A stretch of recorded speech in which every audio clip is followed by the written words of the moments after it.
Mesdames et messieurs, chers compatriotes, bonjour. Vous êtes sur Moukoulou Télévision dans votre émission Spécial CENI. Spécial CENI d'aujourd'hui, je ne suis pas seul. Je vais recevoir pour vous un avocat, un juriste. Il a beaucoup de facettes. Il va s'expliquer, il va se présenter. Il s'agit bel et bien de Maître Kasongo Mayombo. Maître Kasongo Mayombo, il vient de Kinshasa, de Mbuji-Mayi, une tournée dans le cadre des élections. Il va nous dire s'il a réussi à postuler, déposer sa candidature. Je ne vais pas prendre beaucoup de temps, mais je vais parler avec mon invité, qui n'est pas loin, qui est juste à mes côtés. Maître Kasongo, bonjour. Bonjour, monsieur le journaliste. Très heureux d'être accueilli et de répondre à votre invitation. Ok. Merci beaucoup. Vous allez nous expliquer qu'est-ce que vous avez fait, pourquoi vous vous êtes déplacé jusqu'à Kinshasa, à Mbuji-Mayi aussi, et qu'est-ce que vous nous apportez sur votre déplacement. Encore une fois, merci beaucoup pour les téléspectateurs de Moukoulou TV. Oui. Je suis très heureux d'être ici parmi vous pour vous expliquer le sens de mon voyage et de mon déplacement au Congo, à Kinshasa et plus précisément en Mbuji-Mayi. Je reviens de Mbuji-Mayi via Kinshasa. Là-bas, j'ai postulé. Je suis candidat à la députation. Mais d'abord, je suis avocat. Oui. Avocat international. Ah, ça, c'est très important. J'allais vous demander de vous présenter. Je suis Kasongo Mayombo, avocat international. Je plaide devant la juridiction internationale, juridiction pénale internationale. Et j'ai aujourd'hui envie de vous dire et vous préciser que je suis candidat à la députation nationale en RDC aux prochaines élections qui nous arrivent. Ah, c'est vrai. Est-ce que vous pouvez confirmer à nos chers téléspectateurs que vous avez déposé votre candidature? Est-ce que beaucoup sont partis et d'autres ont des problèmes civiques? Parce que je ne suis pas du domaine, vous allez nous expliquer. Beaucoup sont revenus et ils n'ont pas postulé. Oui, pour ma part, en ce qui me concerne, Voilà. j'ai bien déposé ma candidature dans la ville de Mbuji-Mayi à la députation nationale. J'ai des ambitions pour cette ville, qui est ma ville. Et je vous précise que je suis candidat. Mon dossier a été reçu. Et à ce jour, je commence déjà à préparer la campagne qui nous arrive pour pouvoir postuler à ces élections. D'accord. Est-ce que vous pouvez nous dire aussi des lacunes que vous avez rencontrées pendant votre séjour en Mbuji-Mayi? C'est une ville qu'on connaît très peu, qui est vraiment enclavée. Est-ce qu'il y a de l'électricité? Est-ce qu'il y a de l'eau? Est-ce qu'il y a... Aujourd'hui, présentement, est-ce que vous pouvez nous présenter quelques lacunes que vous avez rencontrées dans la ville de Mbuji-Mayi? Nous arrivons d'abord à Kinshasa. Lorsque je suis arrivé à Kinshasa, au départ, c'est très propre, très bien, très facile. Ok. Mais en arrivant à Kinshasa, la difficulté commence. La difficulté d'abord de pouvoir voyager. Nous avons toujours la taxe, qui est la taxe de l'aéroport. C'est-à-dire la taxe au niveau, au plan interne. C'est très rare de pouvoir se déplacer à l'interne en étant fils de la nation, pouvoir payer, encore une fois, payer cette taxe. Je ne sais pas que je suis contre cette taxe, mais elle n'a plus besoin d'être.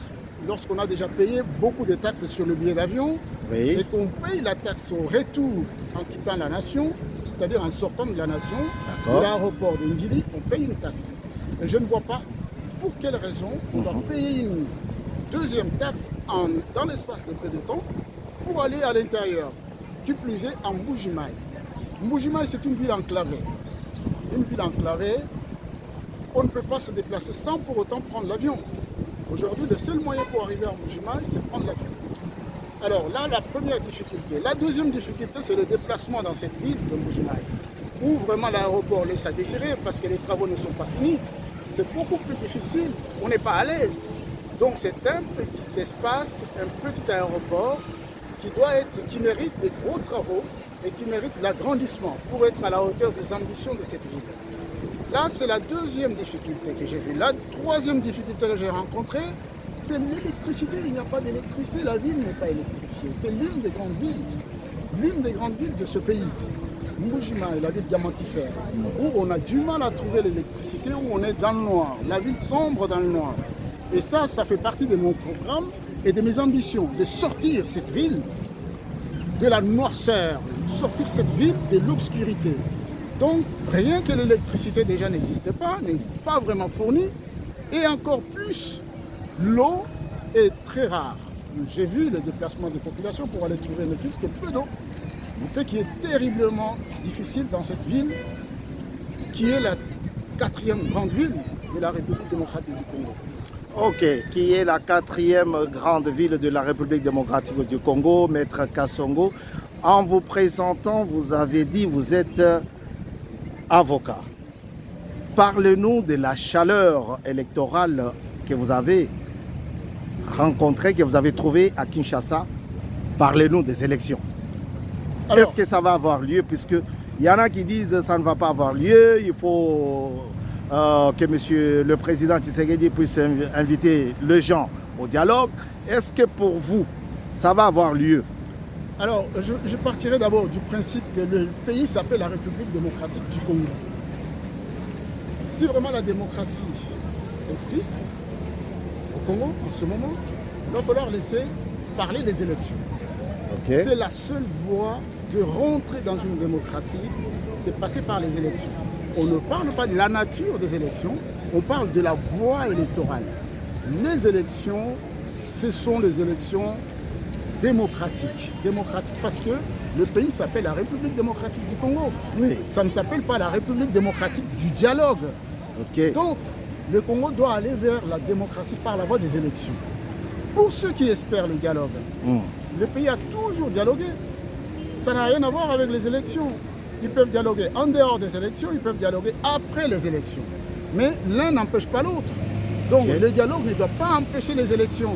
Les élections, c'est la voie, l'unique voie pour pouvoir asseoir les institutions de ce pays. Et encore une fois, les gens qui sont contre les élections, pour les raisons qui sont les leurs, ne doivent pas empêcher les autres qui ont envie d'aller aux élections pour pouvoir créer une dynamique démocratique dans ce pays qui a besoin de la démocratie pour se développer.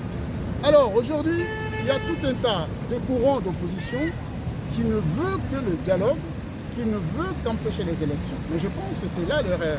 L'erreur parce que le dialogue, à ce jour, en ce moment, n'est pas opportun.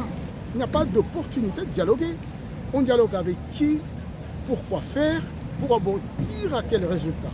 Donc c'est pour cette raison-là que je suis hostile et je suis d'accord avec les institutions actuelles de pouvoir provoquer les élections et d'être ferme pour la conduite du pays sur la voie de la démocratie et sur la voie de l'élection. Merci beaucoup. Il faut provoquer à tout prix la tenue des élections. Mais je voudrais d'emblée aussi, pas d'emblée parce que nous avons déjà commencé, nous sommes déjà au milieu de notre émission, excusez-moi, chers téléspectateurs. Je voudrais que notre juriste brosse un peu sur l'affaire Matata Mponyo. Alors là, il y a quelque chose d'incroyable. D'emblée, je vous réponds que tout le monde a un juge naturel. Tout le monde doit être jugé en cas d'infraction ou d'effets qui sont incriminés. Voilà. Matata Mponyo est suspect d'avoir détourné les fonds de la nation. Il fut ministre, premier ministre. Et à ce titre, doit rendre des comptes à la nation. S'il y a des malversations financières qui lui sont reprochées, ces malversations financières ne peuvent être jugées que par un juge, son juge naturel. Or, avec l'ancienne jurisprudence qui décidait que lui ne pouvait pas être encore traduit devant le juge naturel, cette jurisprudence est battue en brèche par la nouvelle jurisprudence de la nouvelle Cour constitutionnelle. C'est-à-dire, le président de la Cour constitutionnelle, avec sa cour, doit pouvoir entendre Matata Mponyo au titre du suspect pour répondre de ses actes. Je suis ravi et je serai ravi encore une fois que la justice puisse mettre la main sur cet individu et le traduire devant son juge naturel. Mais c'est un ancien Premier ministre. Apparemment, la loi n'oblige pas le Premier ministre à retourner devant les barres. Oui, tout à fait. La loi n'oblige pas le Premier ministre à retourner devant la barre. Ah. C'est une interprétation qui a été donnée par l'ancien arrêt, l'ancienne décision Kalouba, si on peut parler comme ça. Oui.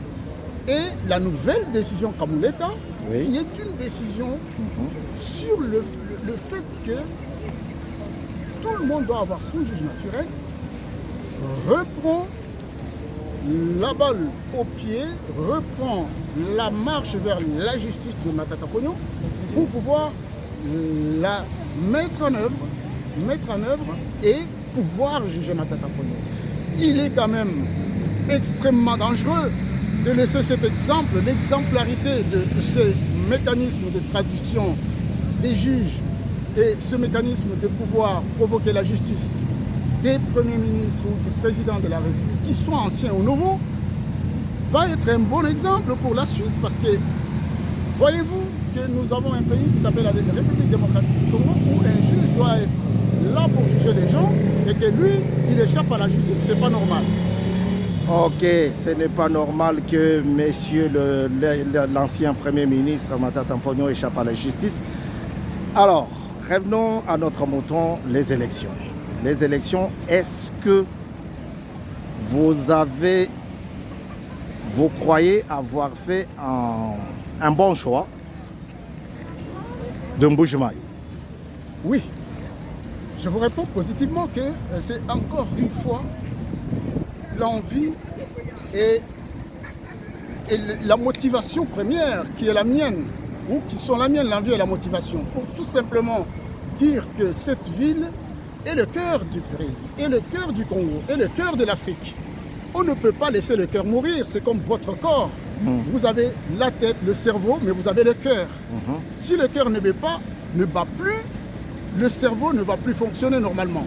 Donc, le cœur du pays, c'est Mbuji-Mayi. Mbuji-Mayi, c'est le Kasaï. Le Kasaï, c'est le cœur du Congo, de la République démocratique du Congo. Raison pour laquelle je suis allé au cœur du pays pour pouvoir lancer l'idée du développement. Le développement du Congo passe par le développement des provinces. On ne doit pas tous aller développer Kinshasa qui est la ville capitale de la RDC. On doit aussi penser à développer les provinces. Alors pourquoi Mbuji-Mayi? Parce que tout simplement c'est ma ville natale, c'est la ville que j'ai grandi, là où j'ai grandi, c'est ma ville. Donc je dois commencer la charité bien ordonnée, doit commencer par soi-même. Par soi-même, dit-on. Ouais. Et l'avant-dernière question, Maître Kassongo, il y a du punch en Mbuji-Mayi, il y a de requins. Est-ce que vous pensez que sur vos projets ou le projet des sociétés que vous avez pour la ville de Mbuji-Mayi, est-ce que vous pensez que vous allez tenir le coup? Oui, je vais tenir le coup parce que le peuple de Mbuji-Mayi est avec moi. C'est vrai? Je reviens de Mbuji-Mayi où j'ai communié avec ce peuple. Ce peuple qui a perdu confiance dans tous ces députés, les anciens députés et leurs requins comme vous les appelez. Oui. On doit sortir du système de prédation vers le système des intelligences. L'intelligence de pouvoir développer, de pouvoir inciter les gens à développer avec le peu de moyens qu'ils ont, développer avec leur cerveau pour sortir du marasme. Ce pays est plongé dans le marasme. Le cœur du Congo, c'est Mbuji-Mayi, qui est dans le marasme, qui est dans le noir, qui est sans eau, sans électricité, sans travail. J'ai trouvé une population désarmée, appauvrie, démunie, malade, qui n'a pas vraiment envie de vivre ou survivre. Alors il va falloir leur donner du souffle nouveau. Mon programme sera un programme du souffle nouveau. Que faire de Mbuji-Mayi si Mbuji-Mayi tombe malade? C'est toute la République démocratique du Congo qui doit être malade. Le président de la République est de là. Il fut le premier élu de cette ville de Mbuji-Mayi. Et moi, je suis d'accord que je reprenne le flambeau parce que le premier président de la République y a été élu d'une manière massive. Aujourd'hui, moi, je vais le faire. Je vais le faire parce que nous devons le faire et montrer que Mbuji-Mayi, c'est notre ville. Mbuji-Mayi doit rayonner. Mbuji-Mayi doit reprendre le flambeau et être le Mbuji-Mayi des beaux et pas le Mbuji-Mayi des sombres. D'accord, par le Mbuji-Maï décembre, alors que nous voyons sur les réseaux sociaux beaucoup de gens, beaucoup d'habitants de Mbuji-Maï qui sombrent dans la misère, tout comme dans le noir. Hein. Il n'y a pas d'électricité, il n'y a pas... Je ne vais pas revenir sur ça, mais je sais pourquoi je vous l'ai dit. Parce que, en vous présentant, vous avez parlé de la vie chère. Et c'est sur tout le plan. J'ai été en Mbuji-Maï, ça fait quand même plusieurs années, mais sur le plan économique, par exemple, tous les marchés, Bakwadianga, Simis, sont détruits, il n'y a plus rien. Est-ce que vous pensez, je sais pourquoi je vous pose cette question, est-ce que vous pensez que vous avez la confiance des habitants de Mbuji-Maï? J'ai fait des conférences en Mbuji-Maï, j'ai fait des conférences de haut en bas. Je suis parti de bas niveau, c'est-à-dire du citoyen lambda, du citoyen le plus bas de l'échelle, à Mbuji-Maï. J'ai bien expliqué mon intention, mes intentions et mon programme pour relever les défis. Mbuji-Maï doit lancer un défi et le relever. Oui. Mbuji-Maï, c'est le défi qui est le mien, pour vraiment pouvoir ne pas laisser les miens s'appauvrir, ne pas laisser les miens mourir, mourir du marasme dans lequel le pays a été plongé tout entier, y compris Mbuji-Maï. Alors j'ai dû faire les conférences au plus haut niveau avec les universitaires pour leur expliquer que le cerveau nous a été donné par le bon Dieu pour pouvoir l'utiliser. Nous devons utiliser les intelligences. C'est pour cela que je parle des économies des intelligences. Il va falloir tout simplement redynamiser cette ville, redonner un dynamisme à ces gens qui ne croient plus en eux.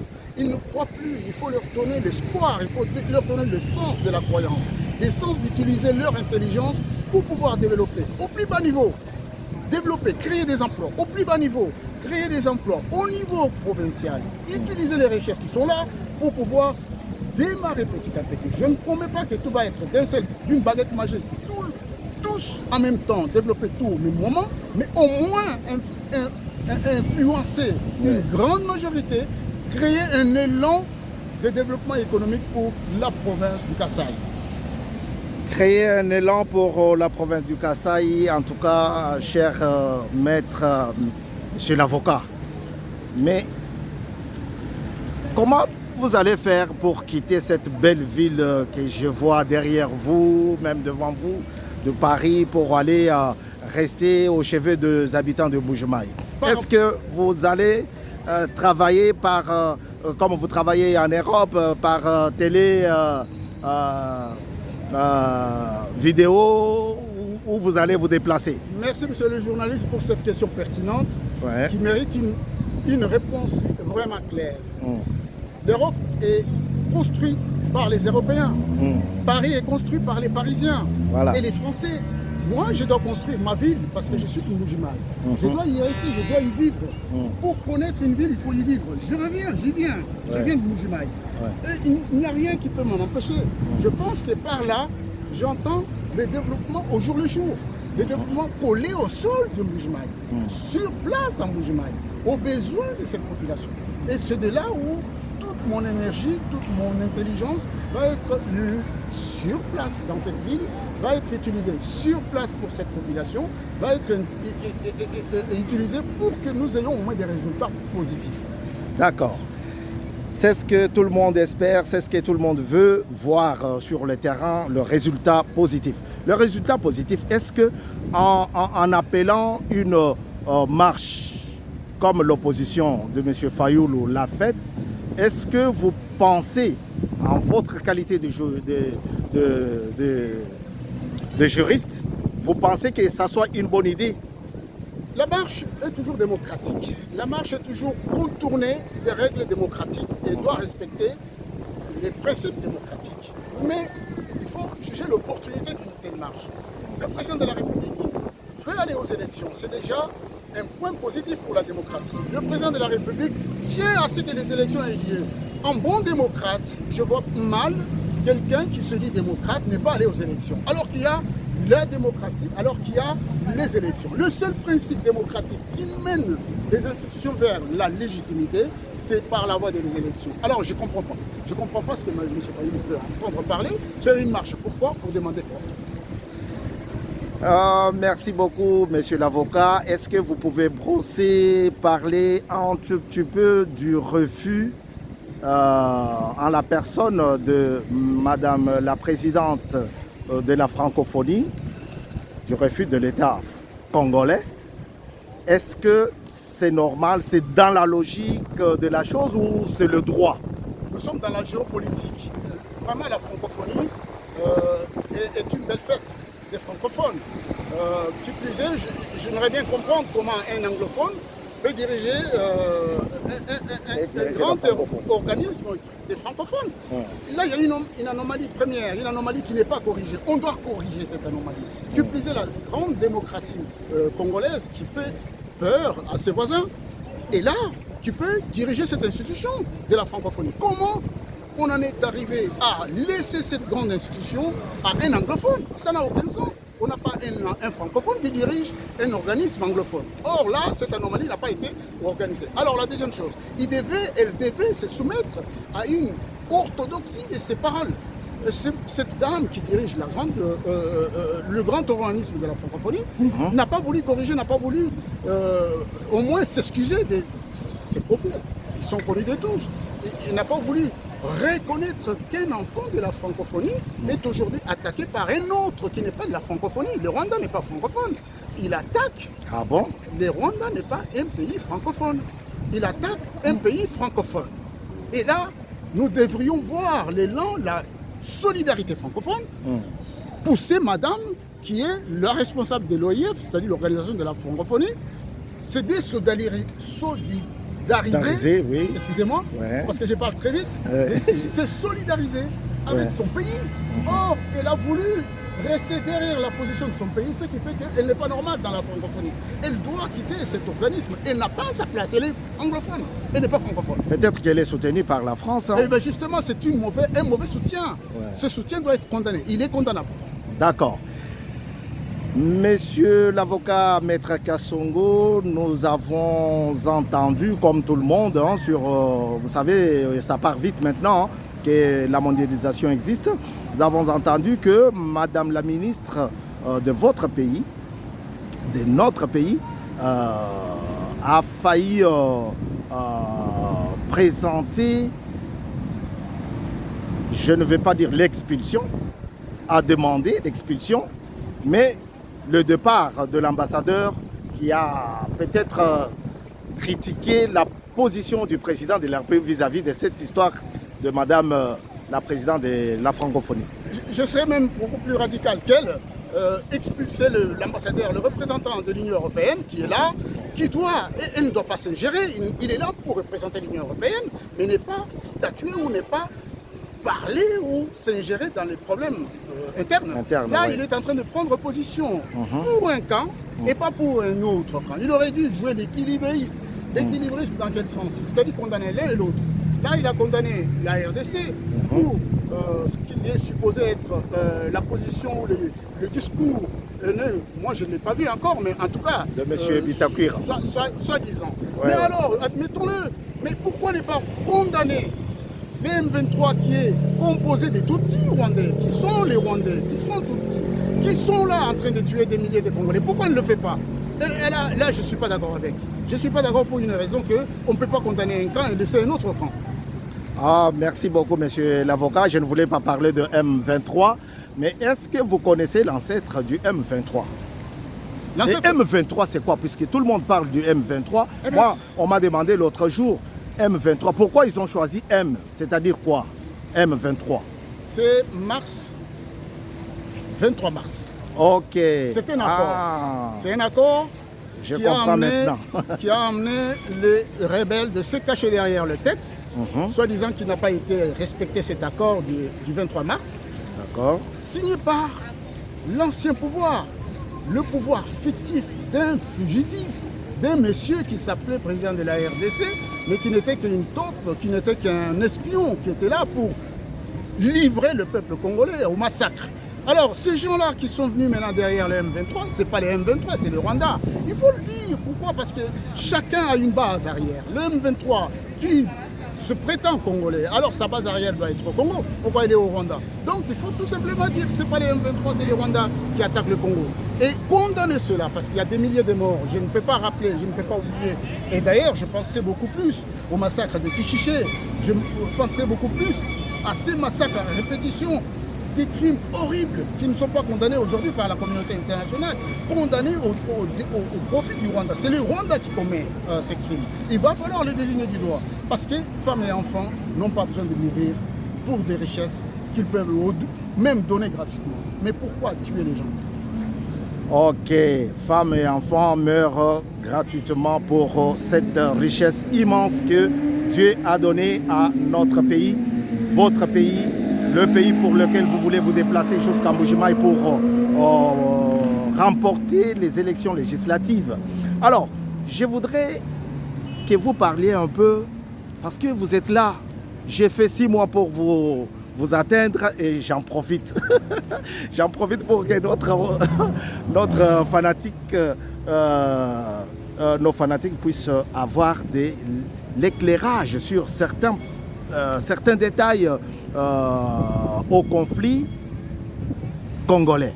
Mais, Maître Kasongo, le président que vous appelez ici, vous le traitez d'espion, mais c'est celui-là qui a signé la constitution congolaise.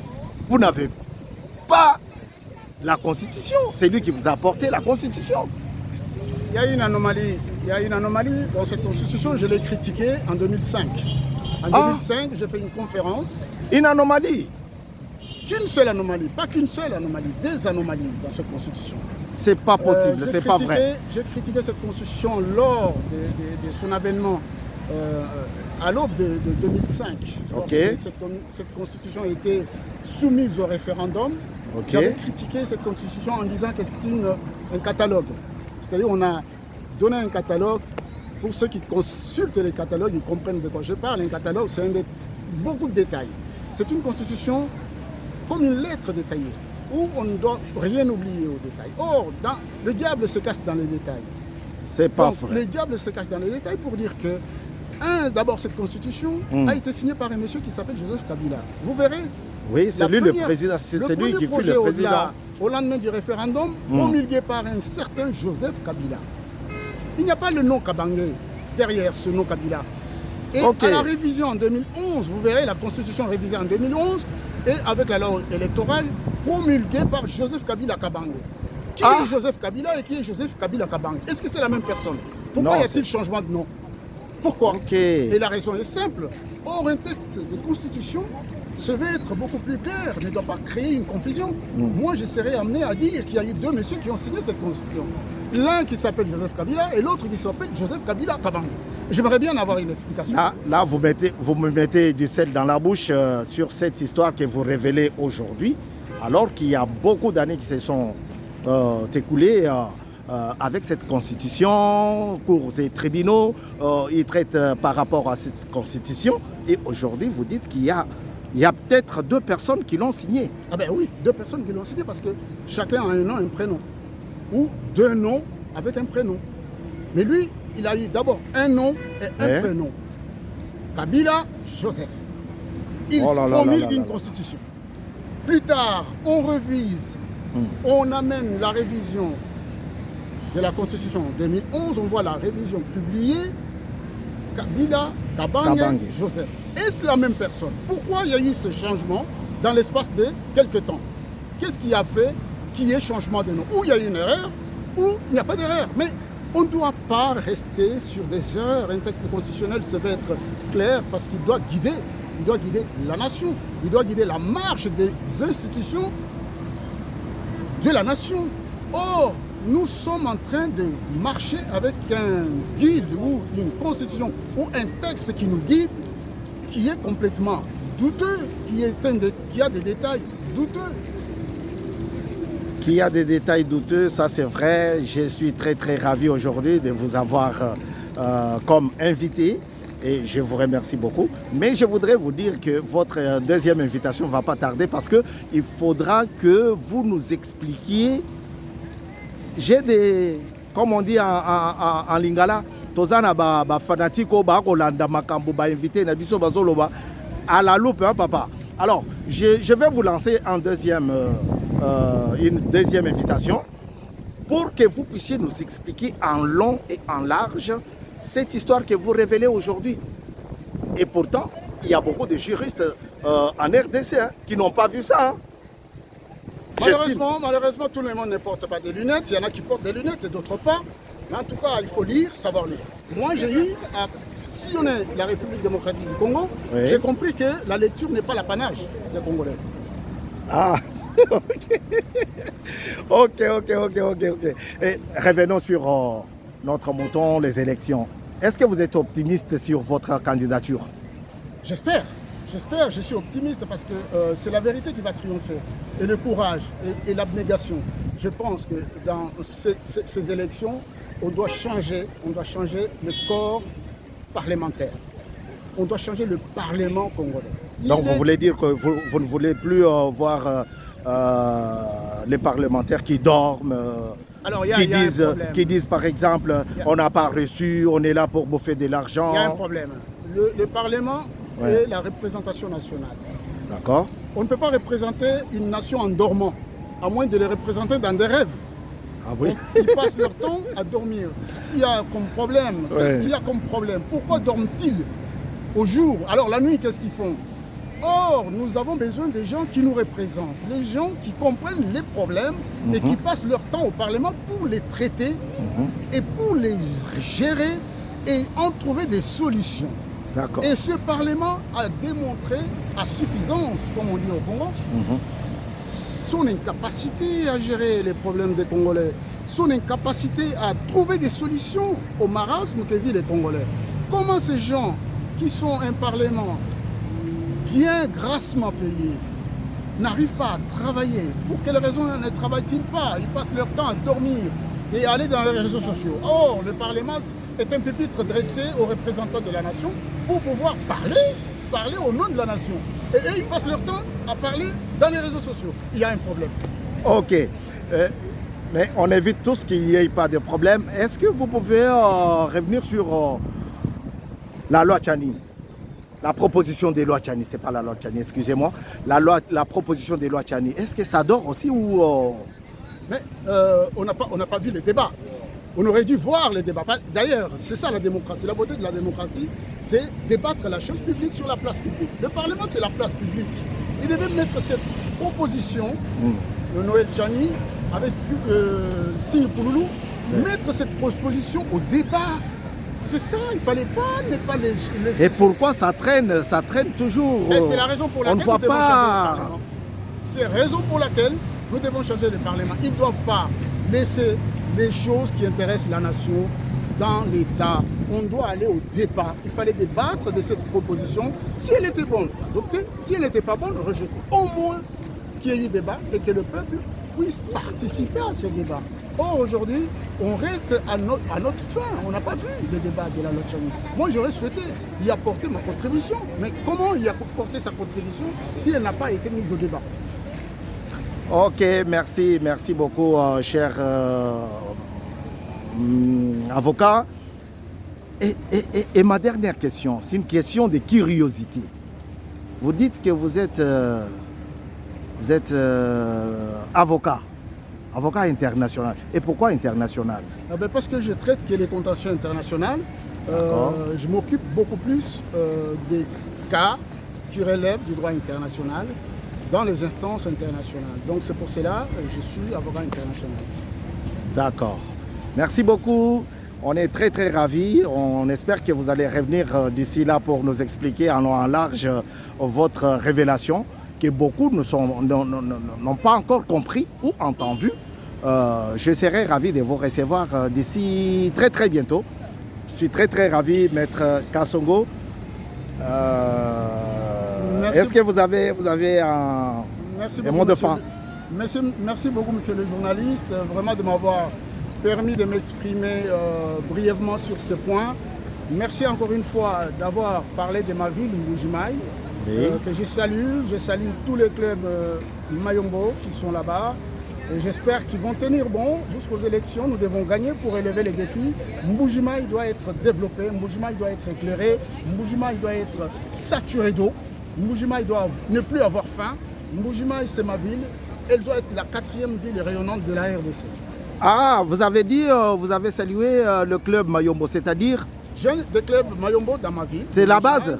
Votre base? C'est la base. Oh, ah, merci. Ah, ok, merci. L'adhésion est ouverte à tout le monde? À tout le monde peut venir. Ok, d'accord, très bien, merci beaucoup, à très bientôt, merci. Merci, monsieur le journaliste. Merci. Merci. Merci, Bandeko Balandi.